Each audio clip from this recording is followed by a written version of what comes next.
Esperé 6 horas en la puerta del hospital, con el último resultado de mi quimioterapia en las manos temblorosas, viendo cómo los taxis se llevaban a otros pacientes que sí tenían a alguien que los esperaba. Mi hijo nunca llegó. Hoy, yo voy a contarte algo que nunca pensé que contaría. Y si tú, por un segundo, sientes que esto te parece familiar, solo te pido que dejes un like y te suscribas. Va a ayudarme a continuar desahogándome. Me llamo Carmen Esperanza Morales. Tengo 68 años y vivo en una casa de adobe en el barrio de Coyoacán, Ciudad de México. Mis manos están marcadas por décadas de lavar ropa a mano en el patio trasero, junto al árbol de bugambilia que planté cuando mis hijos eran pequeños. Cada mañana, me levanto a las 5:30 para preparar café de olla en la estufa de gas que compré hace 20 años con mis ahorros de costurera. Mi rutina era siempre la misma: despertar, rezar el rosario mientras se calentaba la tortilla, revisar si alguno de mis 3 hijos me había mandado mensaje, y después sentarme en el comedor de madera que heredé de mi madre para desayunar sola, otra vez. El silencio de esta casa se había vuelto mi compañero más fiel, más presente que cualquiera de mis hijos. Ese martes de noviembre, después de terminar mi último ciclo de quimioterapia en el Hospital General, me senté en la banca de metal frío que está junto a la entrada principal. Llevaba puesto mi suéter azul marino, el que había tejido durante las largas noches de insomnio cuando cuidaba a mi esposo durante su enfermedad, y sostenía una bolsa de plástico con mis medicamentos y el sobre con los resultados que el doctor me había entregado, con una sonrisa esperanzadora. «Los números se ven muy bien, señora Carmen», me había dicho el oncólogo. «Su cuerpo ha respondido perfectamente al tratamiento. Puede estar tranquila, tranquila». Esa palabra resonaba en mi cabeza mientras esperaba a mi hijo mayor, Roberto, que me había prometido por WhatsApp que vendría a recogerme.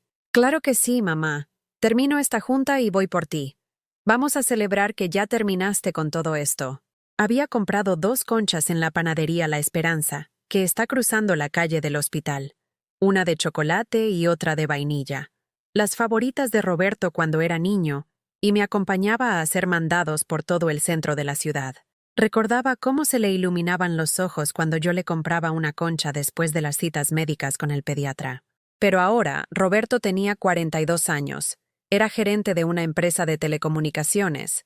Manejaba un BMW negro y vivía en una residencia en Las Lomas con su esposa Mónica y mis 2 nietos, Sebastián y Valeria.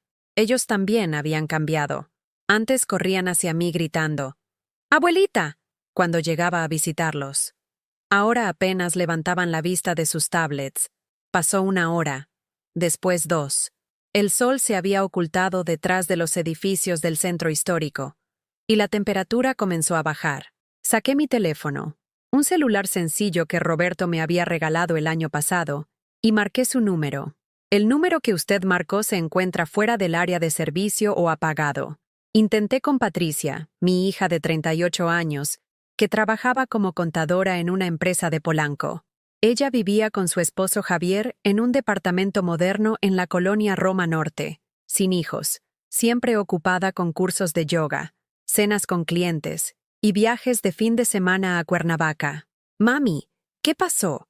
Estoy en una cena de trabajo, no puedo hablar mucho», me contestó con esa voz apurada que había adoptado desde que consiguió su último ascenso.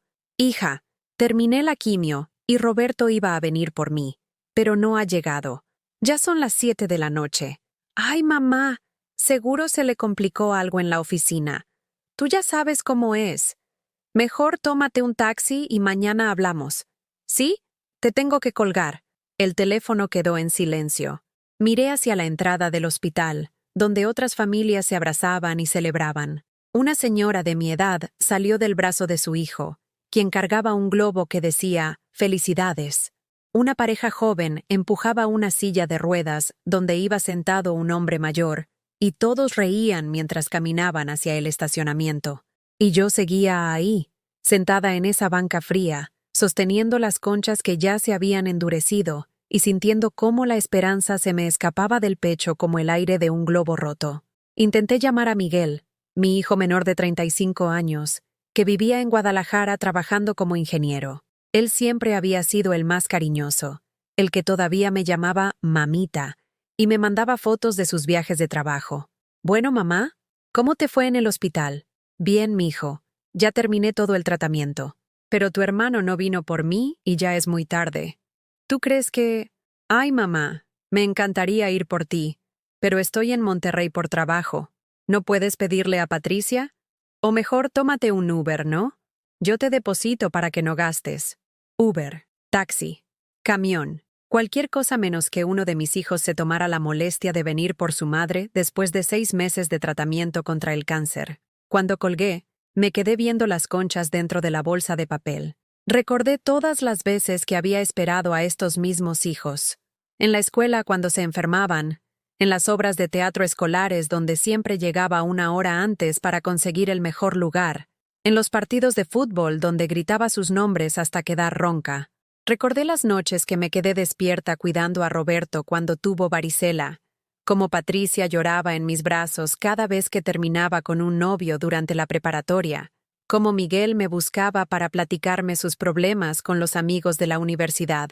Pero ahora, después de luchar contra el cáncer prácticamente sola, fingiendo que todo estaba bien para no preocuparlos, ocultando las náuseas y el agotamiento para que no se sintieran obligados a cuidarme, ahí estaba, esperando como una niña abandonada que alguien se acordara de que existía. A las 8:30 de la noche, una enfermera se acercó a mí. Señora, ¿se encuentra bien? Ya vamos a cerrar esta área. Sí, hija, ya me voy. Caminé hacia la esquina y levanté la mano para parar un taxi. El conductor, un hombre de unos 50 años con bigote canoso, me miró por el espejo retrovisor. ¿A dónde la llevo, señora? Le di mi dirección en Coyoacán. Durante el recorrido, no pude evitar llorar en silencio. El taxista, con la sabiduría de quien ha visto muchas historias de dolor, no dijo nada. Solo subió un poco el volumen de la radio, donde sonaba una canción de José José que hablaba de amores que se van sin explicación. Cuando llegué a casa, me senté en la sala, rodeada de fotografías de mis hijos en diferentes etapas de su vida. Roberto en su graduación de la universidad, Patricia el día de su boda, Miguel cargando a su primer sobrino. En todas las fotos, yo estaba ahí, sonriendo, orgullosa, presente.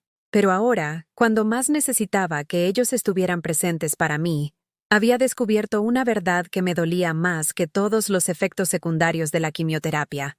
Para mis hijos, yo me había convertido en una obligación incómoda, no en una prioridad amorosa. Esa noche, me dormí abrazando las conchas que había comprado para compartir con Roberto, preguntándome cuándo había dejado de ser la mamá que ellos buscaban, para convertirme en la mamá de la que huían. Los siguientes días pasaron como si estuviera viviendo en una película en cámara lenta. Cada vez que sonaba el teléfono, mi corazón saltaba esperando que fuera Roberto disculpándose, explicándome que había tenido una emergencia en el trabajo, que se le había descompuesto el coche, cualquier cosa que justificara haberme dejado plantada después de 6 meses de lucha contra el cáncer. Pero no llamó. Ninguno de mis hijos lo hizo. Me senté en el comedor, frente a la repisa donde guardaba todos los recuerdos de mi vida como madre. Ahí estaban las cartas del Día de las Madres que me habían escrito cuando eran pequeños, con sus letras torpes y sus dibujos de corazones rojos. «Eres la mejor mamá del mundo», había escrito Roberto cuando tenía 8 años. «Te amo más que a las quesadillas», decía la carta de Patricia a los 6 años. «Cuando sea grande, voy a comprarte una casa en Acapulco», prometía Miguel a los 7. Saqué mi álbum de fotos y comencé a pasar las páginas. Cada imagen era una puñalada de nostalgia. Ahí estaba yo, a los 28 años, parada frente a la casa de Nezahualcóyotl, donde vivíamos antes de mudarnos a Coyoacán. Cargaba a Roberto en brazos mientras Patricia se aferraba a mi falda y Miguel dormía en la carriola. Mi difunto esposo, Raúl, trabajaba como mecánico en un taller de la colonia Doctores, y yo cosía ropa para las vecinas para completar el gasto familiar. Recordé esa época con una mezcla de dolor y orgullo. Éramos pobres, pero éramos felices. Los domingos íbamos al parque de Chapultepec, comprábamos elotes y algodones de azúcar, y nos sentábamos en el pasto a ver cómo los niños corrían y jugaban. Raúl me tomaba la mano y me decía, Carmen, con estos chamaquitos y contigo, soy el hombre más rico de México. Pero Raúl murió cuando Roberto tenía 15 años, Patricia 11 y Miguel apenas 8. Un infarto fulminante mientras reparaba un automóvil. De un día para otro, me convertí en madre soltera de 3 adolescentes en una ciudad que no perdona a las mujeres solas. Tuve que vender nuestra casita en Nezahualcóyotl para pagar los gastos del funeral y las deudas que Raúl había dejado. Con lo poco que me quedó, renté un departamento pequeño en la colonia Narvarte y comencé a trabajar limpiando casas en las lomas durante el día y cosiendo en las noches. Mis manos se volvieron ásperas de tanto tallar pisos ajenos. Mis ojos se cansaron de tanto coser bajo la luz amarillenta del foco del comedor, pero cada peso que ganaba era para ellos, para que Roberto pudiera seguir estudiando en la preparatoria, para que Patricia tuviera útiles escolares, para que Miguel no se sintiera diferente a sus compañeros por no tener papá. Pasé las páginas del álbum y llegué a las fotos de las graduaciones. Roberto de la preparatoria, con su toga prestada y su sonrisa orgullosa. Yo había trabajado dobles turnos durante 3 meses para pagarle el vestido de graduación y la fiesta en el salón del Club Deportivo Morelos. Ahí estaba yo, parada junto a él, con mi mejor vestido, el único que tenía para ocasiones especiales, y mis zapatos de charol que me apretaban tanto que llegué a casa con los pies llenos de ampollas. «Mamá, gracias por todo», me había dicho Roberto ese día, abrazándome frente a todos sus compañeros. «Cuando tenga trabajo, te voy a comprar una casa grande y nunca más vas a tener que trabajar». Después vinieron las fotos de la universidad. Roberto estudió Administración de Empresas en la Universidad del Valle de México. Yo pagaba sus colegiaturas vendiendo comida en el mercado de San Juan los fines de semana. Tamales, pozole, quesadillas. Me levantaba a las 4 de la mañana para tener todo listo, y llegaba a casa después de las 10 de la noche, con las piernas hinchadas y el cuerpo adolorido. Patricia siguió el ejemplo de su hermano, y también quiso estudiar una carrera, contabilidad en la Universidad Tecnológica de México. Yo seguía limpiando casas y vendiendo comida, pero ahora tenía que mantener a 2 hijos universitarios. Había noches que me acostaba sin cenar para que a ellos no les faltara nada. Miguel, el más pequeño, era el más aplicado. Desde niño había dicho que quería ser ingeniero para arreglar las cosas que se rompen, como papá.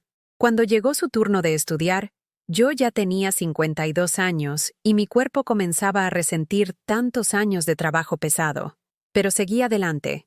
Vendí mi máquina de coser, la que había sido mi herramienta de trabajo durante décadas, para pagar su primer semestre de ingeniería mecánica. Recordé la noche en que Miguel me encontró llorando en la cocina porque no tenía dinero para pagarle los libros del siguiente semestre. Él se arrodilló junto a mí y me dijo: «Mamá, no llores. Yo voy a conseguir trabajo y te voy a ayudar. Tú ya has hecho demasiado por nosotros». Pero yo no quise que trabajara. Quería que se concentrara en sus estudios. Conseguí un trabajo de noche en una tortillería de la colonia Portales. Llegaba a casa a las 6 de la mañana. Dormía 3 horas y me levantaba para seguir con mis trabajos de limpieza. Mis hijos nunca supieron de ese trabajo nocturno. Yo llegaba a casa, me bañaba, me cambiaba y fingía que había estado durmiendo. Cuando Roberto consiguió su primer trabajo en una empresa de telecomunicaciones, me prometió que todo iba a cambiar. «Mamá, ahora me toca a mí cuidarte», me dijo. Durante los primeros meses, me daba dinero para los gastos de la casa y hasta me llevaba a cenar a restaurantes bonitos en la zona rosa. Pero después conoció a Mónica, una muchacha de familia acomodada que vivía en Santa Fe. Poco a poco, Roberto comenzó a distanciarse. Las cenas se volvieron menos frecuentes, las visitas más cortas. Cuando se casó, yo no conocía ni la mitad de los invitados. La boda fue en un salón elegante de Polanco, y yo me sentí fuera de lugar con mi vestido comprado en el tianguis de Tepito. Patricia siguió un camino similar. Consiguió trabajo en una empresa de contabilidad y comenzó a ganar bien. Al principio, me ayudaba con los gastos y me visitaba los domingos. Pero después se juntó con Javier, un contador que trabajaba en el gobierno, y ellos también se mudaron a una zona más exclusiva de la ciudad. Miguel fue el último en independizarse. Cuando se graduó de ingeniero, Consiguió trabajo en Guadalajara. La noche antes de irse, nos sentamos en la sala y me dijo: «Mamá, nunca voy a olvidar todo lo que hiciste por nosotros. Sé que te sacrificaste mucho y algún día te lo voy a compensar». Cerré el álbum de fotos y me quedé viendo hacia la ventana, donde el árbol de bugambilia que había plantado hacía tantos años ahora daba sombra a todo el patio. Ese árbol había crecido junto con mis hijos, había sido testigo de sus primeros pasos, sus cumpleaños, sus travesuras, pero ahora, después de haberles dado todo, mi juventud, mi salud, mis sueños, mis ahorros, después de haberlos criado sola, de haberlos educado, de haberlos convertido en profesionistas exitosos, me encontraba completamente sola. No era que esperara que me mantuvieran o que vivieran conmigo, solo quería que me recordaran, que me incluyeran, que me trataran como la madre que había sido para ellos y no como una carga molesta. Saqué mi teléfono y revisé mi WhatsApp. El último mensaje que tenía de Roberto era de hace 3 semanas. «Mamá, no voy a poder ir el domingo. Tengo mucho trabajo. De Patricia. Mami. Después hablamos. Estoy ocupada. De Miguel. Mamá, todo bien. Luego te marco. Siempre luego. Siempre después. Siempre cuando tuvieran tiempo». Me quedé sentada en el comedor hasta que oscureció, preguntándome en qué momento había dejado de ser una prioridad para convertirme en una obligación. ¿En qué momento mis hijos habían decidido que todo lo que yo había hecho por ellos era simplemente mi trabajo como madre, y no actos de amor que merecían ser reconocidos y correspondidos? Esa noche, por primera vez en años, me permití sentir rabia. Rabia por todos los sacrificios que habían dado por sentado, por todas las veces que había puesto sus necesidades antes que las mías, por haber criado a 3 hijos exitosos que ahora no tenían 5 minutos para preguntarme cómo me sentía después de haber terminado un tratamiento contra el cáncer. Y fue entonces cuando comencé a preguntarme algo que me aterrorizaba. ¿Me habían querido alguna vez? ¿O simplemente habían aprendido a usar mi amor incondicional? Una semana después del episodio del hospital, decidí llamar a Roberto. No para reclamarle, sino para preguntarle si estaba bien, si había pasado algo grave que le hubiera impedido venir por mí. Todavía tenía esperanza de que hubiera una explicación lógica. «Bueno», contestó con esa voz fría que había adoptado en los últimos años, la misma que usaba cuando hablaba con sus empleados. «Hijo, soy yo. ¿Cómo estás? Te llamé porque... Mamá, estoy en una videoconferencia. ¿Puedes llamarme más tarde? Solo quería preguntarte si estás bien. El martes pasado... Sí, todo bien. Después hablamos, ¿ok? Bye». Colgó antes de que pudiera decir otra palabra. Me quedé viendo el teléfono, sintiendo cómo se me formaba un nudo en la garganta. Ni siquiera me preguntó cómo había salido el tratamiento, si me sentía mejor, si necesitaba algo. Esa tarde, Patricia publicó en Facebook una foto de ella y Javier en un restaurante elegante de Polanco, celebrando nuestro aniversario número 5. Escribió. Sonreía radiante, con un vestido que costaba más de lo que yo gastaba en comida durante 2 meses. Los comentarios llovían. «¡Qué bonita pareja! ¡Que vivan muchos años más! Se ven hermosos». Yo también le puse «me gusta» y comenté «que Dios los bendiga, hija. Se ven muy felices».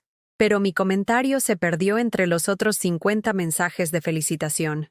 2 días después, era mi cumpleaños número 68. Me desperté esperando al menos una llamada, un mensaje, algo. Preparé café de olla como siempre y me senté en el comedor a esperar. Revisé mi teléfono cada 5 minutos durante toda la mañana. Nada. A mediodía, decidí ir al mercado de Coyoacán a comprar verduras. Tal vez salir de casa me ayudaría a sentirme mejor. Doña Esperanza, la señora que vendía flores en la entrada, me saludó con su sonrisa de siempre. «Carmen, ¿cómo está usted? Se ve más delgadita. ¿Todo bien?» «Sí, doña Esperanza. Hoy es mi cumpleaños», le dije, tratando de sonar alegre. «¡Felicidades! ¿Y qué van a hacer para celebrar? ¿Vienen los muchachos?» «No sé todavía. Tal vez en la noche». Era mentira. Pero no podía decirle a doña Esperanza que mis propios hijos habían olvidado mi cumpleaños. Regresé a casa cargando mis bolsas del mercado. Al llegar, vi que tenía una llamada perdida de un número desconocido. Era de un call center ofreciéndome un crédito. Ni siquiera mis hijos me habían llamado, pero los vendedores de créditos sí se acordaban de mí. A las 7 de la noche, Miguel finalmente me mandó un mensaje. «Feliz cumpleaños, mamá. Perdón por no llamarte antes. He estado muy ocupado con un proyecto. Te quiero mucho». Un mensaje de texto. Para mi cumpleaños número 68. Patricia me escribió a las 9.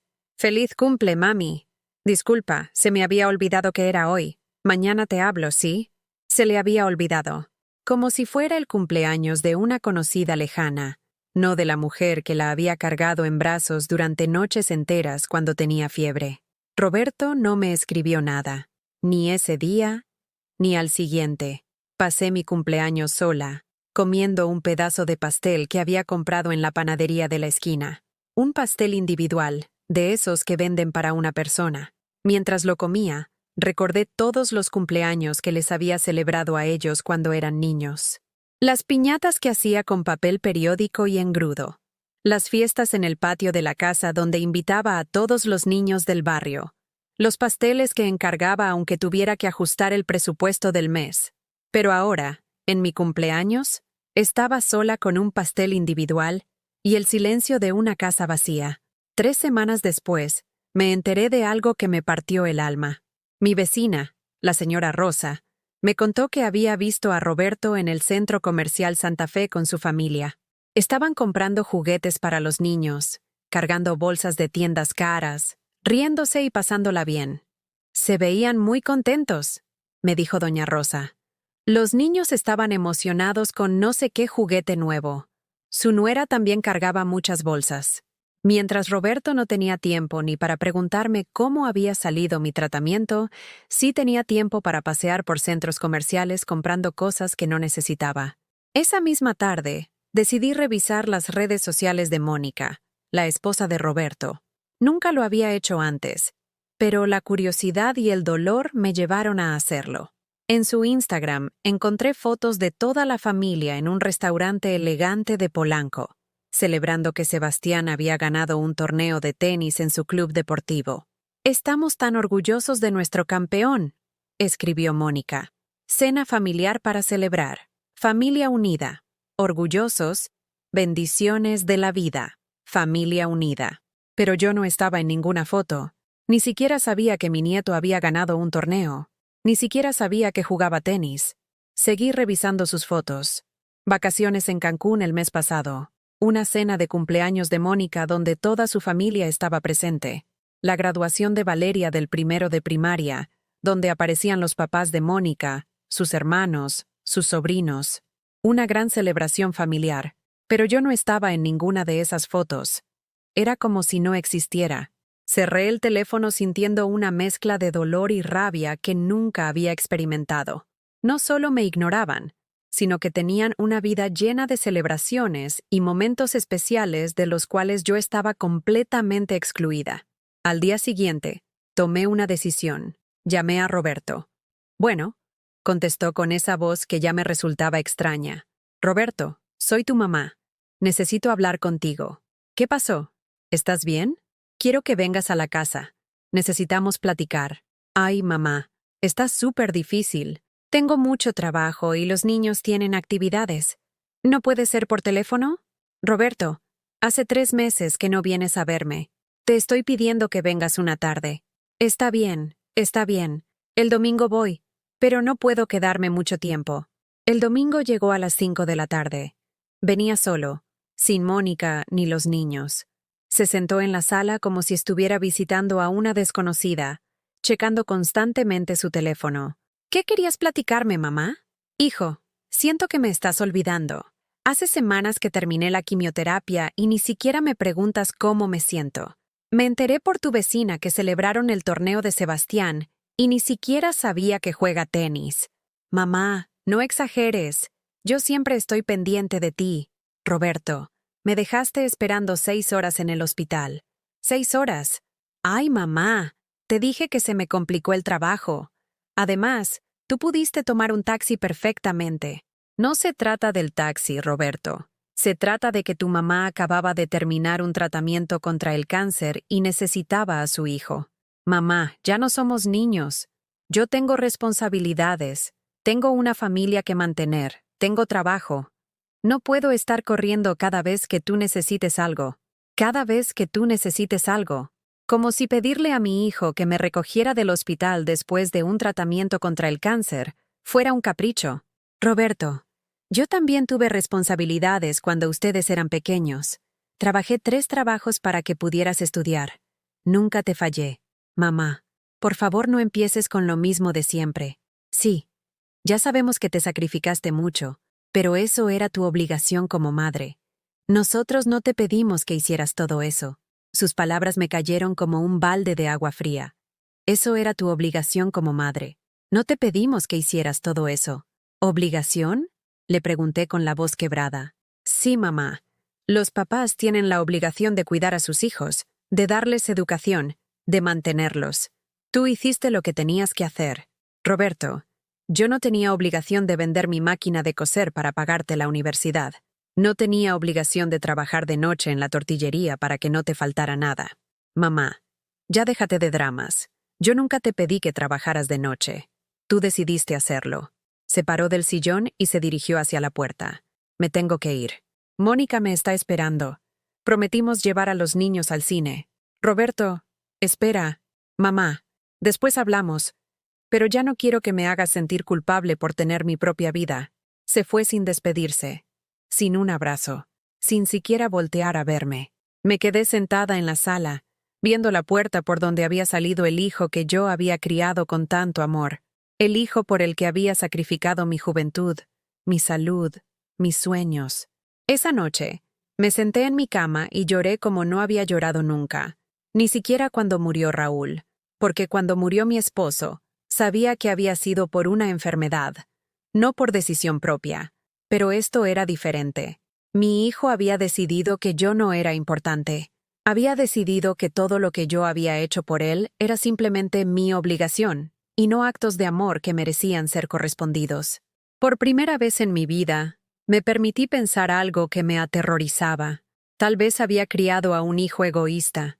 Tal vez había amado tanto que había creado un monstruo incapaz de amar de vuelta. Y tal vez, solo tal vez, era hora de dejar de mendigar amor de quien había decidido que no me lo merecía. Después de la conversación con Roberto, algo cambió dentro de mí. Por primera vez en años, no corrí detrás de él pidiendo perdón por haberlo molestado con mis sentimientos. Por primera vez no me disculpé por necesitar a mi hijo. En lugar de eso, hice algo que nunca había hecho. No le marqué en 3 días. Para mi sorpresa, tampoco él me llamó. Ni Patricia, ni Miguel. Era como si hubiera desaparecido del mundo y a nadie le importara. El 4.º día, el teléfono sonó. Era Patricia. Mami, me habló Roberto.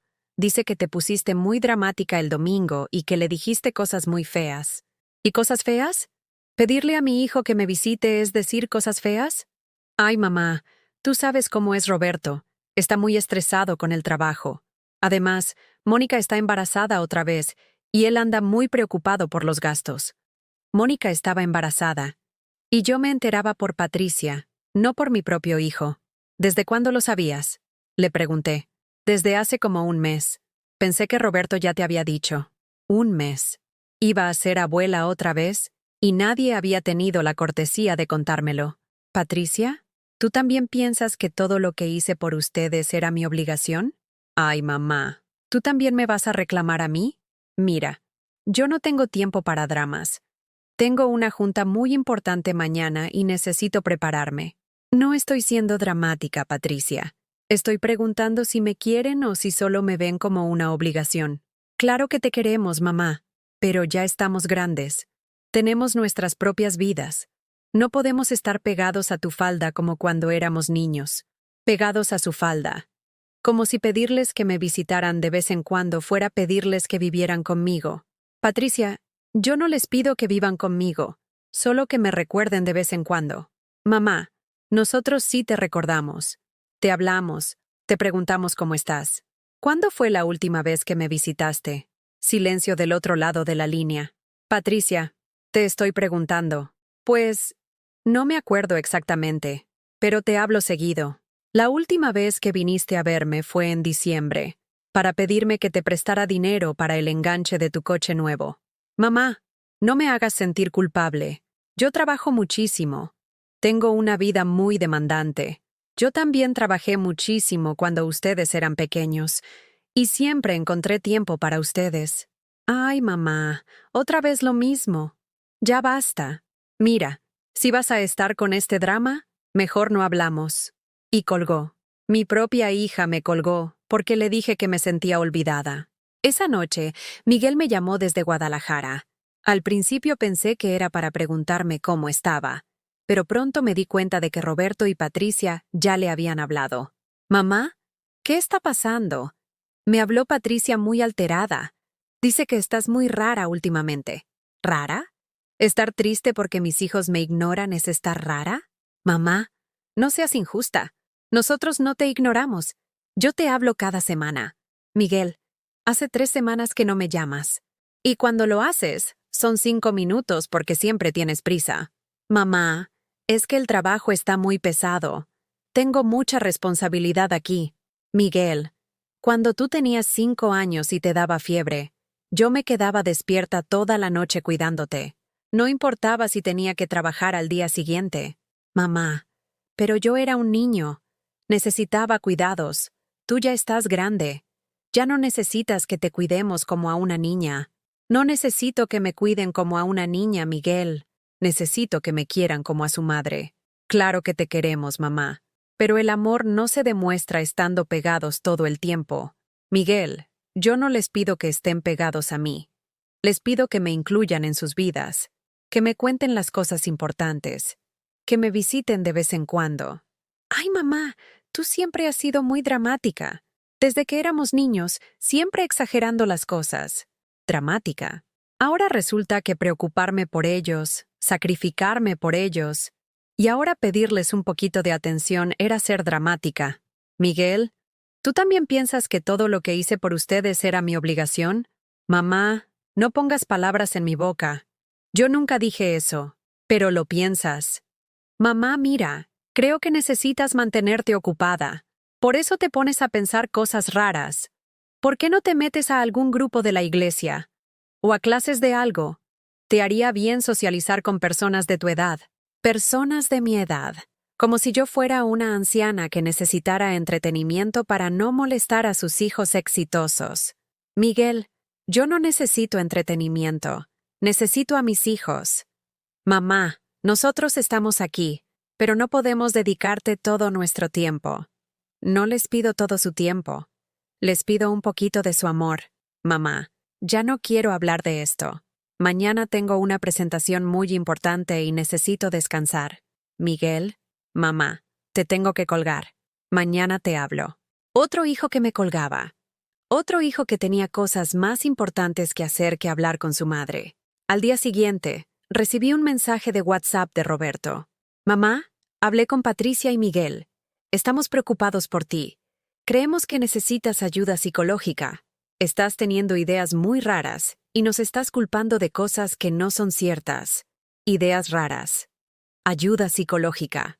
Ahora resulta que yo estaba loca porque me dolía que me ignoraran. Le respondí, Roberto, lo único que necesito es que me traten como a su madre, no como a una extraña. Mamá, nosotros te tratamos bien. El problema es que tú quieres que toda nuestra vida gire alrededor tuyo. Y eso no es sano. Roberto, yo no quiero que su vida gire alrededor mío. Quiero que me reserven un pequeño espacio en ella. Mamá, ya basta. Voy a buscar un psicólogo para ti. Necesitas ayuda profesional. Un psicólogo. Para curar la locura de necesitar a mis hijos. Esa tarde, algo muy extraño pasó. Estaba regando las plantas del patio cuando escuché que tocaban la puerta. Al abrir, me encontré con Sebastián, mi nieto de 10 años, el hijo mayor de Roberto. Abuela, ¿puedo pasar? Claro, mi amor. ¿Qué haces aquí solo? Me escapé. Me dijo con una sonrisa traviesa. Bueno, no me escapé. Le dije a mi mamá que iba a la tienda y me vine para acá. ¿Pero por qué, hijito? Porque ayer escuché que mis papás estaban hablando de ti. Mi mamá le decía a mi papá que tú estabas muy rara últimamente, que les estabas haciendo dramas. El corazón se me partió. Hasta mi nieto se había enterado de que yo era un problema para la familia. ¿Y tú qué piensas de eso, mi amor? Yo pienso que mi mamá está equivocada. Tú no estás rara. Tú estás triste. Las lágrimas se me empezaron a salir. Este niño de 10 años había entendido lo que mis hijos adultos no podían ver. ¿Cómo sabes que estoy triste, mi amor? Porque ya no sonríes como antes. Antes, cuando venías a visitarnos, siempre estabas contentísima. Ahora, cuando mi papá habla de ti, pone cara de que está enojado. ¿Tu papá habla de mí? Sí, pero no cosas bonitas. Ayer le dijo a mi mamá que tú eras muy demandante y que no entendías que él tenía una familia que cuidar. Una familia que cuidar. Como si yo no fuera parte de esa familia. Abuela, ¿por qué ya no vienes a visitarnos? Porque tu papá está muy ocupado, mi amor. No le gusta que lo moleste. Pero tú no molestas, abuela. Yo siempre me pongo muy contento cuando vienes. ¿De verdad, mi amor? Sí. Eres la única que me deja comer dulces antes de la cena y la única que me cuenta cuentos de cuando mi papá era niño. Sebastián se acercó a mí y me abrazó. Un abrazo sincero, sin prisa, sin estar checando el teléfono, sin pensar en otras cosas. Abuela, ¿quieres que te cuente un secreto? Dime, mi amor. Yo le pregunté a mi papá por qué ya no íbamos a visitarte, y él me dijo que tú estabas muy viejita y que te cansabas mucho con nosotros. ¿Eso te dijo? Sí, pero yo le dije que no era cierto, que tú siempre jugabas conmigo y nunca te cansabas. ¿Y qué te respondió? Me dijo que cuando fuera grande entendería. Pero yo no quiero entender si eso significa que voy a dejar de quererte. Este niño, con su inocencia y su corazón puro, me estaba dando más amor en 10 minutos que mis 3 hijos en los últimos 6 meses. Sebastián, ¿tú sabes que tu mamá va a tener un bebé? Sí, me dijeron la semana pasada. Va a ser una niña. ¿Y qué sientes por eso? Estoy contento, pero también estoy triste. ¿Por qué triste? Porque mi mamá dice que cuando nazca la bebé, vamos a estar muy ocupados y no vamos a tener tiempo para visitar a nadie. No vamos a tener tiempo para visitar a nadie, ni siquiera a la abuela. Sebastián, mi amor, tú siempre vas a ser mi nieto, sin importar lo que pase. Y yo siempre voy a estar aquí para ti. ¿Me lo prometes? Te lo prometo. Se quedó conmigo toda la tarde.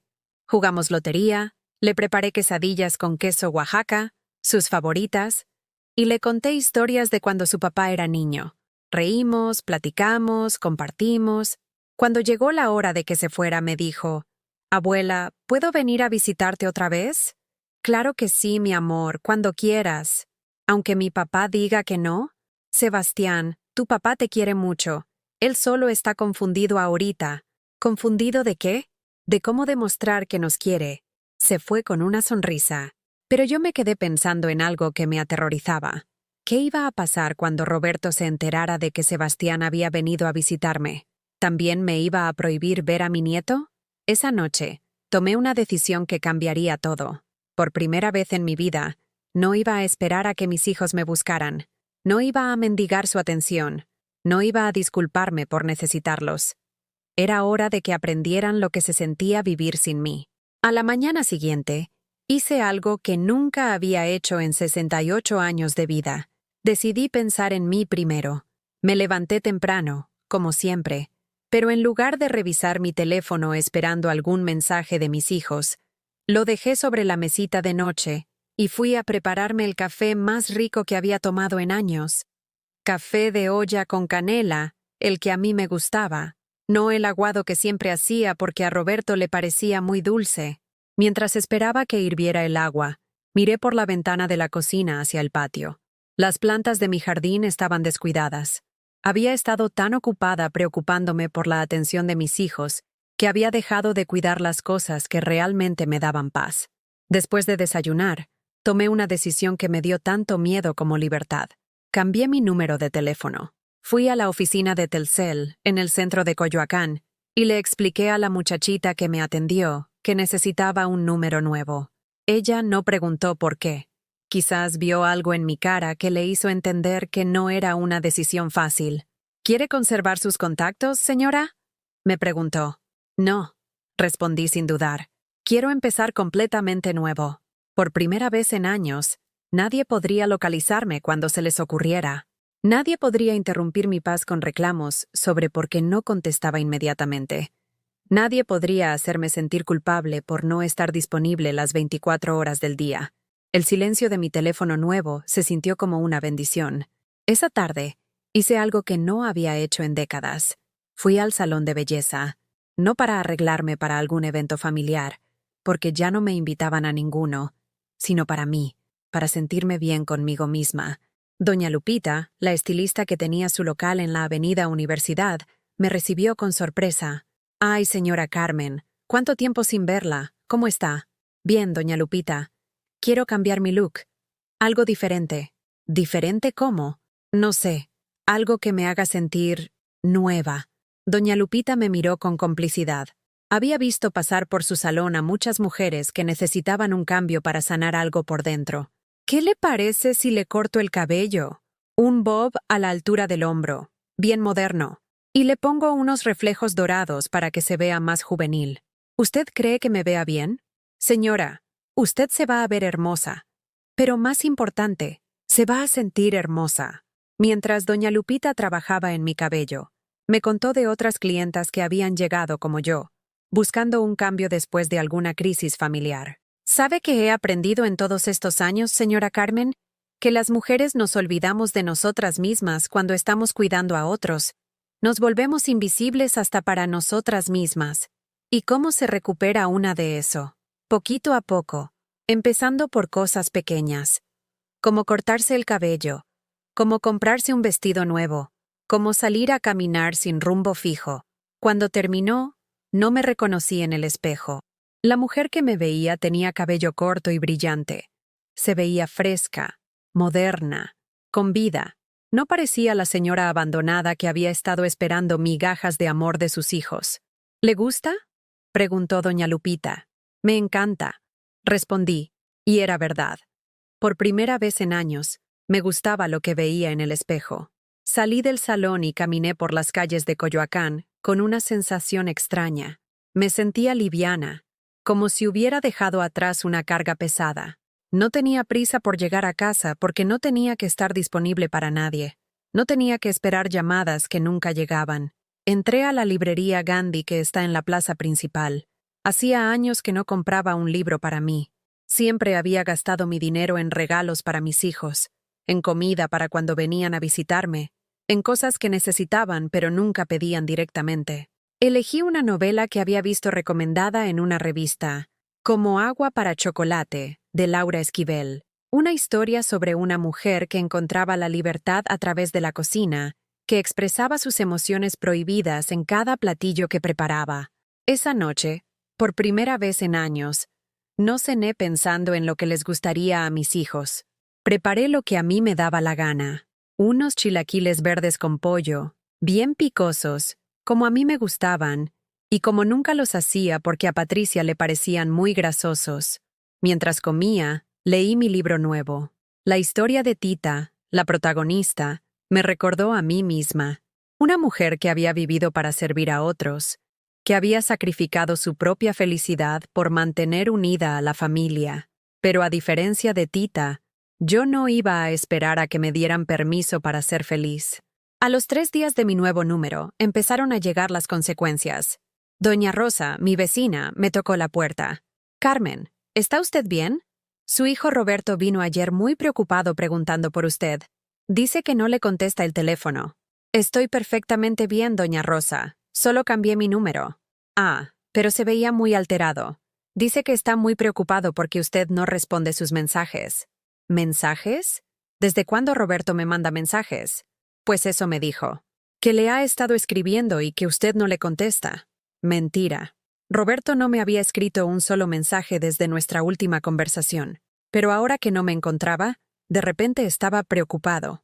Doña Rosa, si vuelve a venir, dígale que estoy bien, que solo necesito un tiempo para mí. ¿Pero no le va a dar su número nuevo?» «No. Cuando esté lista, yo me comunicaré con él». Esa tarde, Patricia llegó a tocar mi puerta. Venía con los ojos rojos y se veía genuinamente preocupada.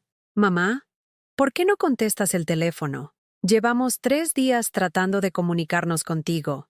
Hija, pasa, siéntate. ¿Estás bien? ¿Te pasó algo? Estoy mejor que nunca, Patricia. Solo decidí tomarme un descanso.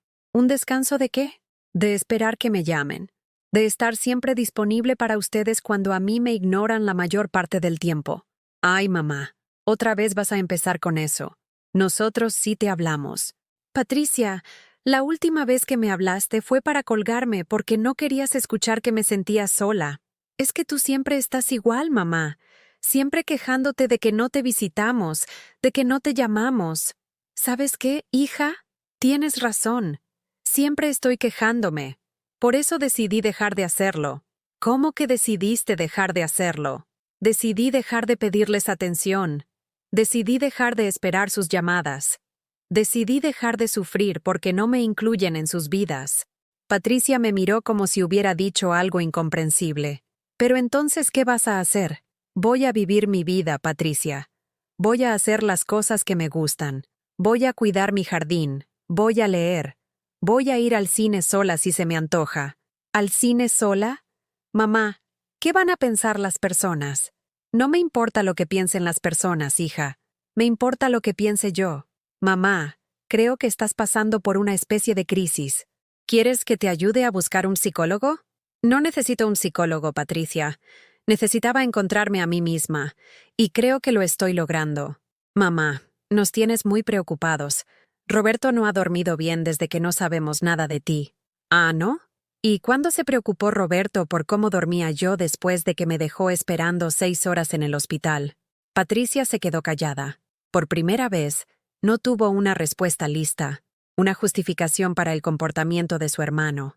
Mamá, ¿vas a darnos tu número nuevo? Cuando esté lista, yo me comunicaré con ustedes.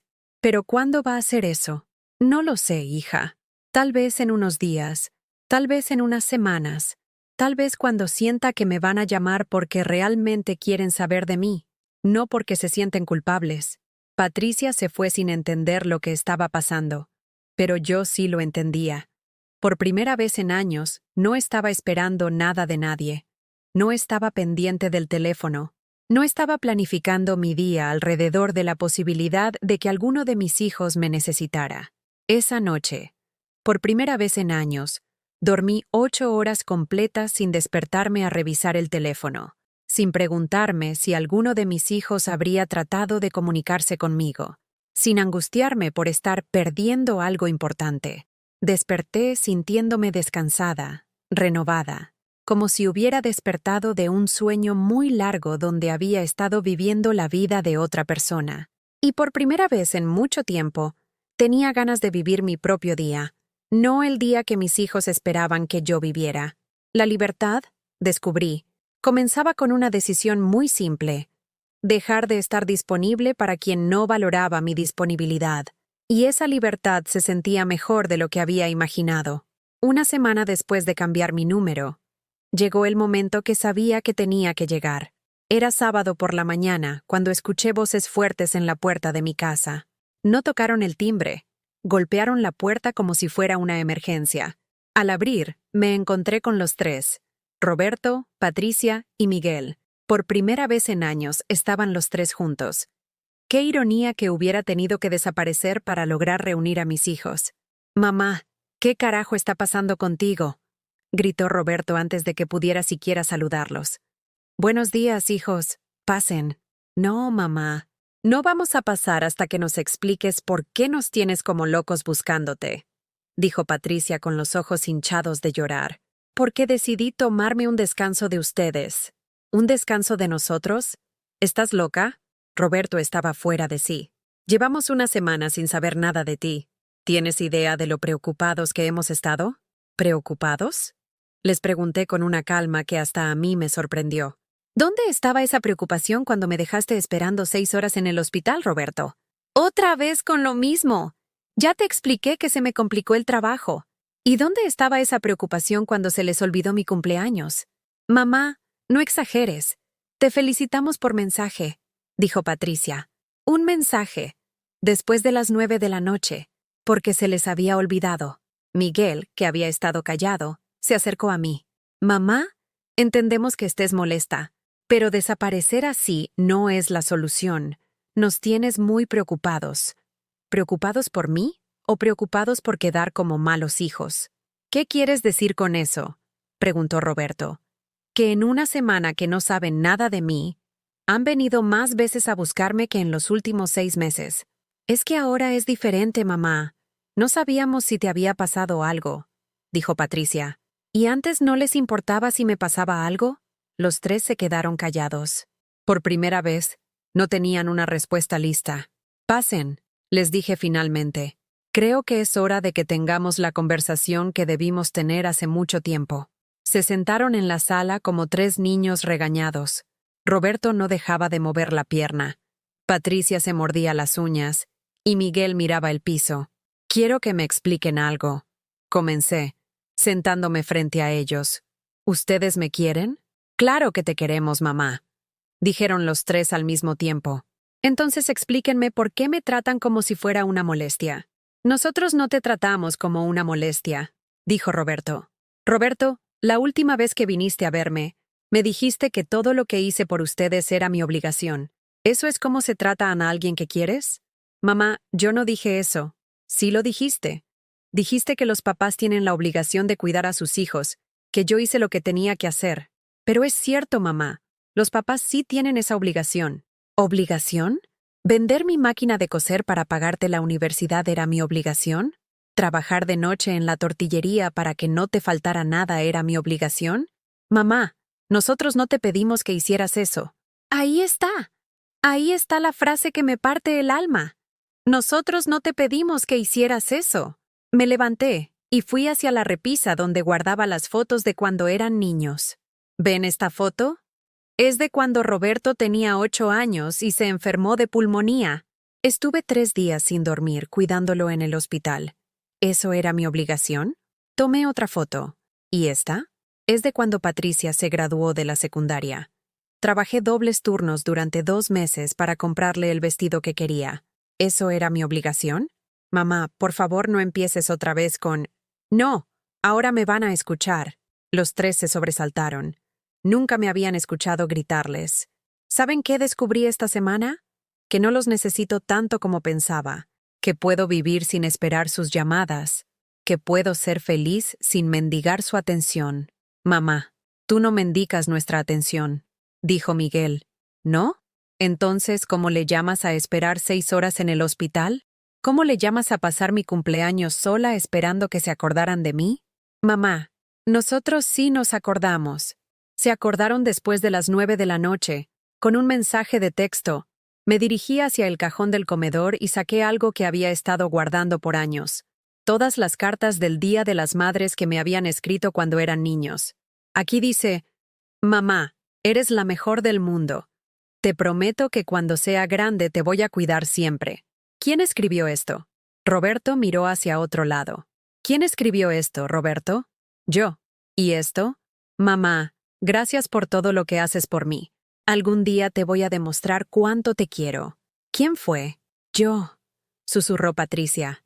¿Y esto? Mamá, cuando sea grande, te voy a comprar una casa grande para que nunca tengas que trabajar. ¿Quién? Yo, dijo Miguel casi sin voz. ¿Qué pasó con esos niños que me escribieron estas cartas? ¿Dónde están? Mamá, nosotros crecimos. Ya no somos niños, dijo Roberto. ¿Crecer significa dejar de amar? ¿Significa olvidarse de quien te cuidó cuando eras vulnerable? No, mamá. Pero... ¿pero qué, Roberto? ¿Pero ya no me necesitan? ¿Pero ya tienen sus propias familias? Mamá, nosotros tenemos muchas responsabilidades. Yo también tenía responsabilidades. Tenía que trabajar. Tenía que mantener la casa. Tenía que cuidar a mi esposo enfermo. Pero siempre encontré tiempo para ustedes. Tomé una de las fotos del álbum donde salíamos todos juntos en un día de campo. ¿Saben qué me duele más? No es que no me visiten, no es que no me llamen, es que me tratan como si fuera una carga. Como si pedirles un poquito de amor fuera demasiado. Patricia empezó a llorar. Mamá, nosotros no te vemos como una carga. ¿No? Entonces explícame por qué cuando les digo que me siento sola, me dicen que soy dramática. Explícame por qué cuando les pido que me visiten, me dicen que están muy ocupados. Mamá, Es que nosotros... Es que ustedes, ¿qué, Patricia? ¿Tienen cosas más importantes que hacer que visitar a su madre? No es eso, mamá. ¿Entonces qué es? Los tres se quedaron callados. Finalmente Miguel habló. Mamá, nosotros no sabíamos que te sentías así. ¿Cómo que no sabían? ¿Ustedes creen que es normal que una madre tenga que rogar por la atención de sus hijos? Mamá, nosotros pensábamos que tú estabas bien, que eras independiente, dijo Roberto. ¿Independiente? ¿O ustedes querían creer que estaba bien para no sentirse culpables? Mamá, eso no es justo. ¿No saben que no es justo, Roberto? Que yo haya dedicado mi vida entera a ustedes y que ahora me traten como si fuera una extraña. Me levanté y fui hacia la ventana, dándoles la espalda. Esta semana aprendí algo muy importante. Aprendí que puedo vivir sin ustedes, que puedo ser feliz sin esperar que me recuerden. Mamá, no digas eso, dijo Patricia entre sollozos. ¿Por qué no puedo decirlo? ¿Porque los hace sentir culpables? Pues deberían sentirse culpables. Me volteé para verlos. ¿Saben qué voy a hacer? Voy a seguir viviendo mi vida. Voy a hacer las cosas que me gustan. Voy a viajar si quiero. Voy a hacer amigos nuevos. Voy a ser feliz. ¿Y nosotros qué? Preguntó Miguel. Ustedes van a seguir con sus vidas ocupadas, con sus trabajos importantes, con sus familias perfectas, como siempre han hecho. Mamá, nosotros queremos formar parte de tu vida. ¿Ah, sí? ¿Desde cuándo? Desde siempre, mamá. Solo que no sabíamos cómo. ¿No sabían cómo? ¿Llamarme de vez en cuando es tan difícil? ¿Visitarme un domingo es tan complicado? Mamá, nosotros vamos a cambiar. Te lo prometemos. ¿Saben qué, hijos? Ya no quiero sus promesas. Ya no quiero que me visiten por lástima. Ya no quiero que me llamen por obligación. Entonces, ¿qué quieres? Preguntó Roberto. Quiero que me respeten. Quiero que me valoren. Quiero que me traten como a la madre que fui para ustedes. No como a una molestia. Mamá, nosotros sí te respetamos. ¿Respetar es dejarme esperando 6 horas en el hospital? ¿Respetar es colgarme cuando les digo que me siento sola? Los tres bajaron la cabeza. Tienen 2 opciones, les dije con una firmeza que no sabía que tenía. O me tratan como merezco ser tratada, o yo voy a seguir viviendo mi vida sin ustedes. Mamá, no nos puedes hacer eso, dijo Patricia. ¿Hacerles qué? ¿Dejar de mendigar su amor? ¿Dejar de estar siempre disponible para cuando ustedes me necesiten? Mamá, por favor. No, Patricia, por favor no. Yo ya no voy a rogar por amor. Si me quieren en sus vidas, van a tener que demostrármelo. Y si no, yo voy a estar bien. Porque esta semana aprendí que puedo ser feliz sin ustedes. Mamá, nosotros te queremos, de verdad. Entonces demuéstrérmelo. No con palabras, con acciones. Se fueron sin saber qué decir. Los vi caminar hacia sus coches, hablando entre ellos, probablemente tratando de entender qué había pasado con la mamá que siempre los había perdonado todo. Pero esa mamá ya no existía. Había nacido una nueva Carmen, una que se respetaba a sí misma, una que no iba a aceptar migajas de amor de nadie. Y por primera vez en años, me sentí completamente en paz conmigo misma. Después del confronto con mis hijos, algo extraordinario pasó. Por primera vez en décadas, no me quedé esperando a que me llamaran para disculparse. No me quedé angustiada preguntándome si había sido muy dura con ellos. No me sentí culpable por haberles dicho mis verdades. Al contrario, me sentí libre, como si hubiera soltado un peso que había estado cargando durante años sin darme cuenta. Esa misma tarde, hice algo que había estado posponiendo por décadas. Saqué mi pasaporte del cajón donde lo tenía guardado desde que Raúl murió. Estaba vencido, pero todavía conservaba la foto de una mujer más joven que soñaba con conocer el mundo. Voy a renovar mi pasaporte, me dije en voz alta, y mi propia voz sonó extraña en la casa vacía. Hacía tanto tiempo que no hablaba de mis sueños que hasta mi voz parecía sorprendida. Al día siguiente, me levanté temprano y me fui al centro de la ciudad a hacer todos los trámites. En la oficina de pasaportes, la empleada me preguntó, ¿para qué va a usar el pasaporte, señora? Para viajar. Le respondí con una sonrisa. ¿Tiene algún viaje planeado? Todavía no, pero lo voy a tener. Por primera vez en mi vida, estaba planeando algo solo para mí, no para acompañar a alguien, no para cuidar a alguien, no para estar disponible por si alguien me necesitaba, solo para mí. Mientras esperaba los resultados de mi renovación, decidí hacer algo que había querido hacer desde niña, tomar clases de algo que siempre me había gustado. Pasé por la Casa de Cultura de Coyoacán y vi un cartel que decía, clases de pintura para principiantes. Martes y jueves, 10 a.m. ¿Puedo inscribirme?, le pregunté a la recepcionista. Claro, señora. ¿Había pintado antes? Nunca, pero siempre quise intentarlo. Perfecto. Nunca es tarde para empezar algo nuevo. Nunca es tarde para empezar algo nuevo. Esa frase se quedó resonando en mi cabeza durante todo el camino a casa. La primera clase fue un martes. Llegué nerviosa, con mi ropa más vieja porque tenía miedo de mancharme. El maestro, un señor de unos 60 años llamado Aurelio, nos dio la primera lección. El arte no se trata de pintar algo perfecto. Se trata de expresar lo que llevas dentro. Cada pincelada es una palabra que su alma quiere decir. Mi primera pintura fue un desastre. Intenté pintar unas flores, pero salieron más bien como manchas rojas y amarillas sin forma. Pero cuando terminé, me di cuenta de que había pasado 2 horas sin pensar en mis hijos ni una sola vez. ¿Cómo se sintió?, me preguntó Aurelio. Libre, le respondí sin pensarlo. Entonces ya entendió de qué se trata el arte. Conocí a otras mujeres en la clase. Esperanza, una viuda de 72 años que había empezado a pintar después de que sus hijos se mudaron a Estados Unidos. Dolores, una señora de 65 que había dejado de trabajar y no sabía qué hacer con su tiempo libre. Margarita, de 70, que había decidido hacer todo lo que no había podido hacer mientras cuidaba a su esposo con Alzheimer. ¿Saben qué descubrí?, nos dijo Esperanza un día mientras pintábamos.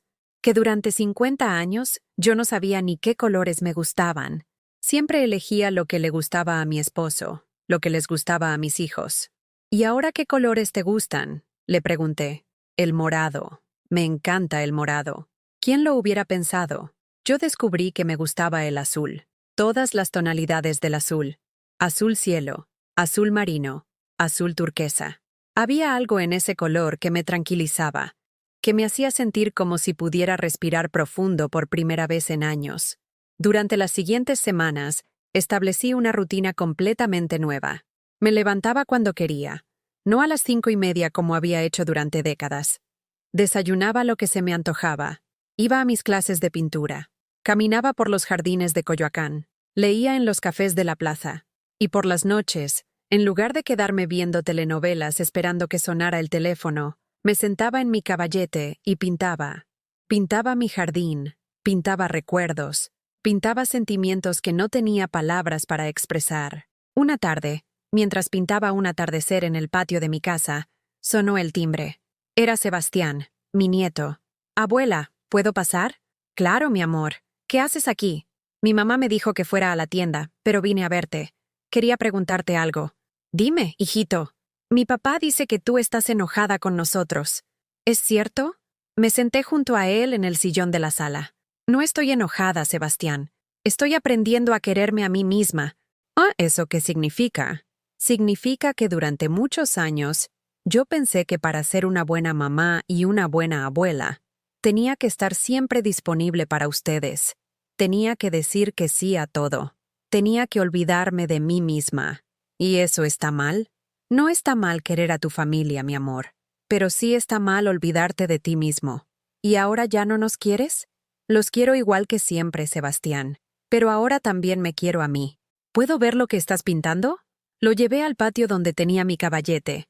Había estado pintando el árbol de bugambilia, pero no como se veía, sino como lo sentía, lleno de colores brillantes, con raíces profundas y ramas que se extendían hacia el cielo. «Está padrísimo, abuela. ¿Tú pintaste eso?» «Sí, mi amor. Estoy aprendiendo. ¿Me puedes enseñar? ¿Te gustaría?» «Sí. Quiero aprender a pintar como tú». Pasamos la tarde pintando juntos. Sebastián hizo un dibujo de su familia, pero en lugar de pintarme apartada como temía, me puso en el centro, con una sonrisa grande y un vestido de colores brillantes. «¿Por qué me pintaste así?», le pregunté. «Porque así es como te veo, como alguien feliz. ¿Antes no me veías feliz? Antes te veías cansada. Siempre estabas preocupada por algo. Ahora te ves, no sé, como más viva. Más viva. Esa era exactamente la palabra. Me sentía más viva que nunca. Cuando Sebastián se fue, me quedé viendo su dibujo. En su inocencia, había captado algo que ni yo misma había notado. Había vuelto a brillar. Esa noche, recibí una llamada de un número desconocido. Era Miguel. Mamá, soy Miguel. Conseguí tu número con Doña Rosa. Hola, Miguel. Mamá, quería pedirte perdón. Has estado en mi cabeza todos estos días. No he podido dormir pensando en todo lo que nos dijiste. ¿Y qué has pensado? Que tienes razón. Que te hemos tratado muy mal. Que nos acostumbramos a que siempre estuvieras ahí y nos olvidamos de agradecértelo. ¿Miguel? No, mamá. Déjame terminar. Hablé con un psicólogo aquí en Guadalajara. Le conté todo lo que pasó y me dijo algo que me partió el corazón. ¿Qué te dijo? Me dijo que hay una diferencia entre querer a alguien y valorar a alguien. Que nosotros tal vez te queremos, pero no te hemos valorado. Por primera vez en semanas, sentí que uno de mis hijos realmente había entendido. ¿Sabes qué más me dijo, mamá? Que cuando los padres se olvidan de cuidarse a sí mismos, los hijos aprenden que eso es normal, que aprenden que el amor significa sacrificarse hasta desaparecer. ¿Y qué piensas de eso? Pienso que nosotros aprendimos a ser egoístas porque tú nos enseñaste que tu felicidad no importaba. Pero no era tu intención enseñarnos eso, ¿verdad? No, hijo. Mi intención era que fueran felices. Pues nos hiciste felices. Pero también nos hiciste personas que no saben valorar el amor cuando lo tienen. Miguel, me da mucho gusto que hayas reflexionado sobre esto. Mamá, ¿puedo preguntarte algo? Dime, ¿cómo te sientes ahora? ¿Estás mejor? Sí, Miguel. Estoy mejor. ¿Mejor sin nosotros? Mejor conmigo misma. Y eso me permite quererte de una manera más sana. ¿Qué quieres decir? Que ahora te quiero porque eres mi hijo, no porque necesite que me quieras de vuelta. ¿Hay alguna posibilidad de que nos perdones? No hay nada que perdonar, Miguel. Hay mucho que cambiar. ¿Nos vas a dar una oportunidad? Se la voy a dar al Miguel que me habló ahorita, al que se tomó el tiempo de reflexionar, al que fue capaz de reconocer que estaba equivocado. Mamá, ¿puedo ir a verte el próximo fin de semana? ¿Quieres venir? Sí, quiero conocer a esta nueva versión de mi mamá. Quiero que me enseñes a pintar.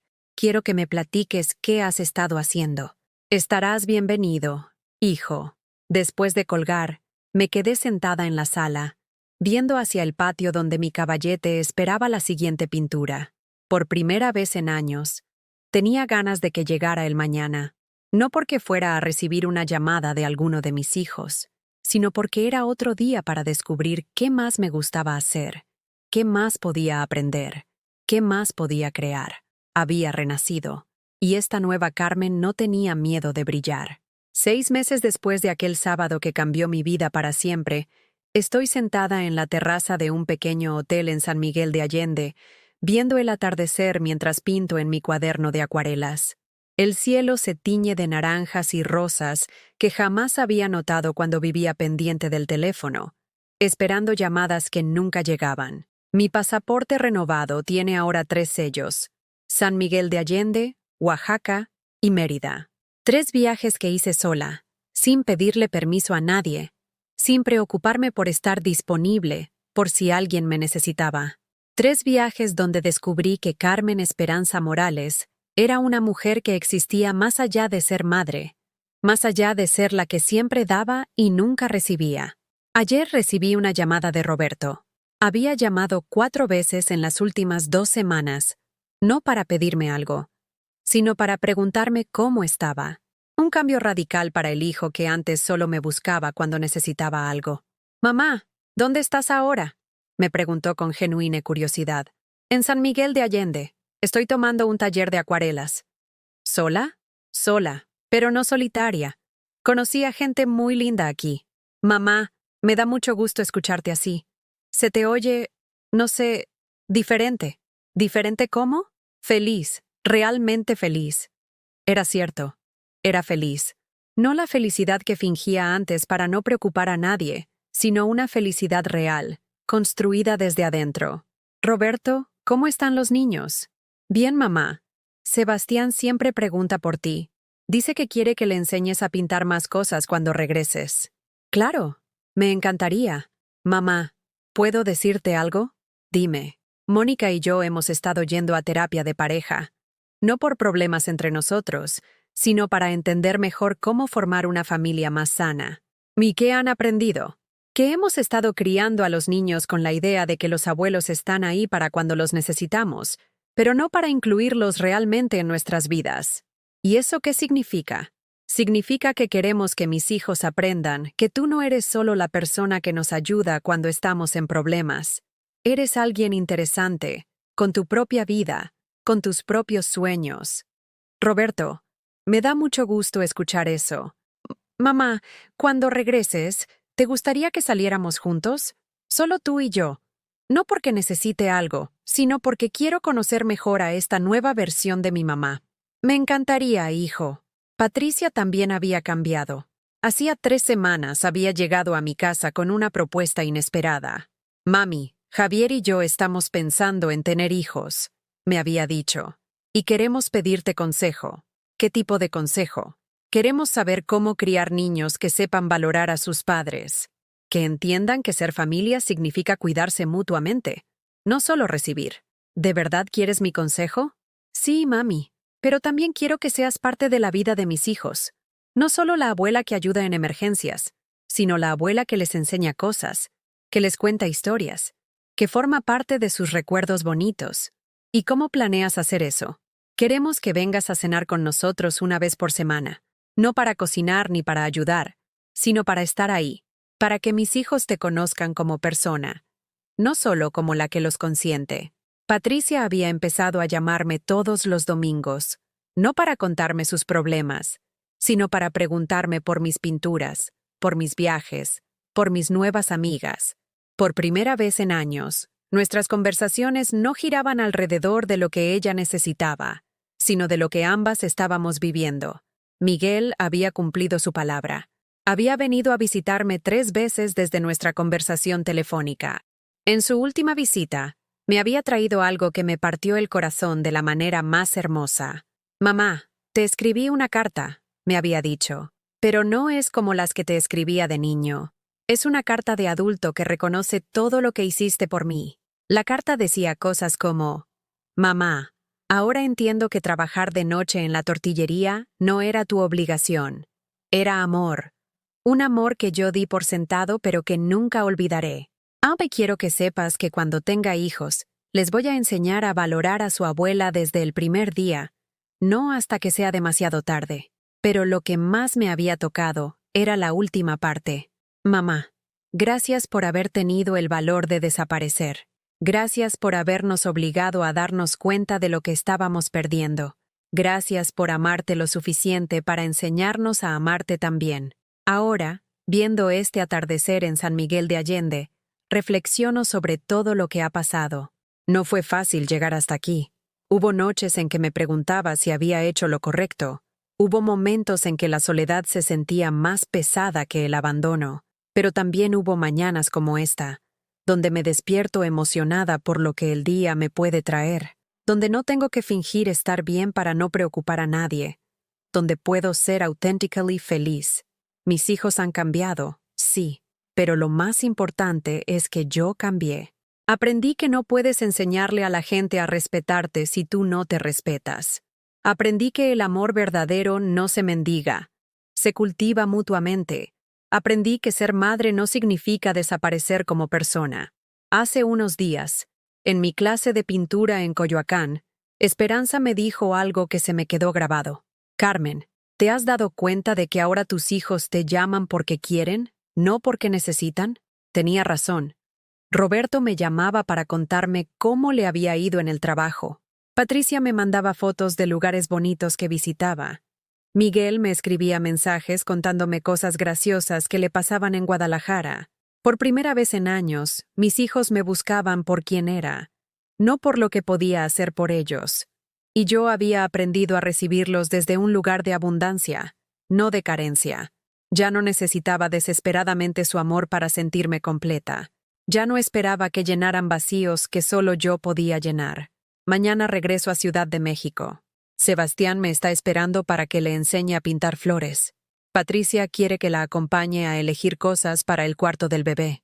Miguel viene el próximo fin de semana y quiere que vayamos juntos a un museo. Pero si ninguno de esos planes se cumple, si alguno cancela o se olvida, ya no será el fin del mundo, porque tengo mi propia vida, mis propios planes, mis propias alegrías.